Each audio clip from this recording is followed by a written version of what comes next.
Tapi bila fikir balik, Magic ni bagus juga sebab dia murah. Lagi satu dia fast track lah untuk delivery.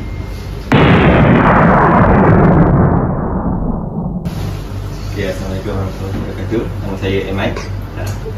Okay, sebenarnya saya Magic bukan first choice saya. Saya sebenarnya nak masuk animation sebenarnya. Saya dapat tawaran daripada Youth Education dengan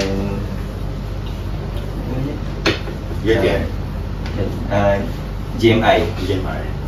Tapi disebabkan masalah kewangan, so saya ambil Magic lah. Tapi bila fikir balik, Magic ni bagus juga sebab dia murah. Lagi satu dia fast track lah untuk delivery. Lagi satu lepas masuk tu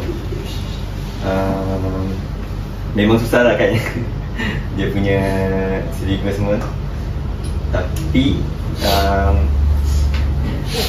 dia senang sebab 60 markah dekat tangan lecturer. Lagi 40 markah tu kita dapat daripada tulisan exam lah. So exam ni pun macam Math 100%, daripada 100%, ya 100% lah.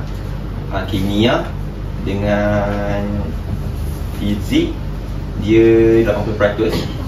So korang kalau dapat 40% dah boleh dapat 20% daripada 40.